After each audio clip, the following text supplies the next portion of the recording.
આજે વડોદરા આણંદને જોડતો ગંભીરા બ્રિજનો ભાગ એક ધરાશાયી થાય છે।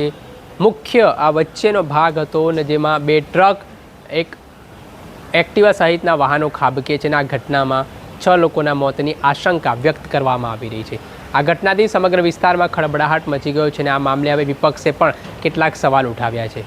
કોંગ્રેસના વિપક્ષ નેતા અમિત ચાવડાએ સરકાર સામે સવાલ ઉઠાવ્યા છે। સાથે ક્યારે અટકશે ગુજરાતમાં આ દુર્ઘટનાઓનો સિલસિલો તે પ્રકારની વાત કરતા શું વાત કહી છે, વિગતે વાત કરીએ।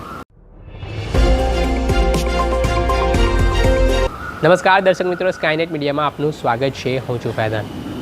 આજે સવારના સમયે આણંદમાં એક ગંભીર દુર્ઘટના સામે આવી છે, જેમાં આ આણંદથી વડોદરાને જોડતો જે ગંભીરા બ્રિજ છે તે બ્રિજનો વચ્ચેનો ભાગ ધડામ લઈને ધરાશાયી થઈને પડ્યો અને આ ઘટનામાં બે ટ્રક એક એક્ટિવા સહિતના અન્ય વાહનો પણ મહીસાગર નદીમાં ગરકાવ થઈ ગયા ને આ મામલામાં અત્યાર સુધી 6 લોકોના મોતની આશંકા વ્યક્ત કરાઈ રહી છે ને આ જે બ્રિજ દુર્ઘટના સામે આવી છે તેમાં અનેક પ્રકારના સવાલો તંત્રની કામગીરી સામે ઉઠી રહ્યા છે। હાલ વરસાદનું વાતાવરણ પણ છે, અવારનવાર બ્રિજ તૂટવાની કે પછી રોડ ધોવાઈ જવાની ઘટનાઓ બનતી હોય છે, ત્યારે કોની આ બેદરકારી છે તેને લઈને પણ વિપક્ષે કેટલાક સવાલો સરકાર સામે ઉઠાવ્યા છે અને શું પ્રહાર કર્યા છે। આ મામલે શું કહી રહ્યા છે કોંગ્રેસના વિપક્ષ નેતા અમિત ચાવડા? આજે વહેલી સવારે આણંદ અને વડોદરા જિલ્લાને જોડતો મુખ્ય બ્રિજ ગંભીરા બ્રિજ, જે વર્ષો જૂનો બ્રિજ છે, જેના પરથી ખૂબ મોટા પ્રમાણમાં વાહનોની અવરજવર થાય છે। લોકો આ બ્રિજનો રોજ હજારોની સંખ્યામાં યુવાનો રોજગાર અર્થે આ ઉપયોગ કરીને સામે કાંઠે જાય છે।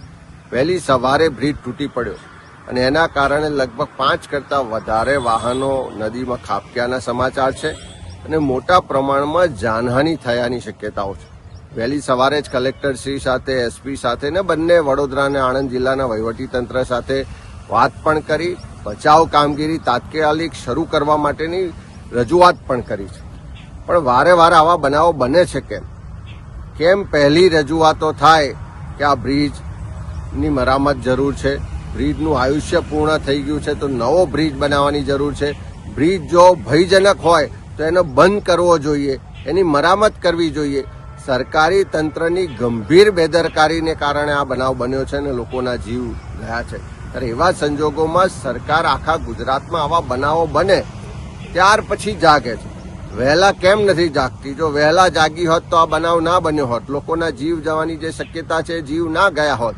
મને જે જાણકારી છે મુજબ મોટા પ્રમાણમાં લોકો નદીમાં ડૂબ્યા છે અને આ જે બનાવ બન્યો એના કારણે આખા વિસ્તારમાં અત્યારે ખૂબ ચિંતાનું વાતાવરણ છે। અમારા બધા જ કાર્યકરો, આગેવાનો, ત્યાં સ્થાનિકો પણ મદદમાં છે, પણ સરકારને ફરી મારી વિનંતી છે કે તાત્કાલિક એના માટેની એક્સપર્ટ બચાવ ટીમો મોકલવામાં આવે અને આખા બ્રિજ પરનો જે ટ્રાફિક છે એની વૈકલ્પિક વ્યવસ્થા કરવામાં આવે અને આની યોગ્ય તપાસ થાય। પણ પહેલી તાત્કાલિક જરૂરિયાત છે કે એની બચાવ કામગીરી કરવામાં આવે। સાંભળ્યા હતા કોંગ્રેસના વિપક્ષ નેતા અમિત ચાવડા। તેમનો મહત્વનું નિવેદન સામે આવ્યું છે। આ ઘટનામાં તેમણે સરકાર સામે પ્રહારો કર્યા છે ને ક્યારે અટકશે આ સિલસિલો બ્રિજ તૂટવાનો તેને લઈને પણ તેમણે સરકારથી સવાલો પૂછ્યા છે। આટલું જ નહીં, તેમણે હાલ વડોદરા તેમજ આણંદ વહીવટી તંત્રને ફોન કરીને માહિતી મેળવી છે ને આ ઘટના ખૂબ જ ગંભીર છે ને આ પ્રકારની ઘટનાઓ બનતી અટકે તે માટે સરકાર પગલાં લે તે પ્રકારની વાત પણ કરી છે। દર્શક મિત્રો, આવા જ નવા વિડીયો સાથે આપણે માહિતગાર કરતા રહીશું, એટલે સ્કાયનેટ મીડિયા જોતા રહો।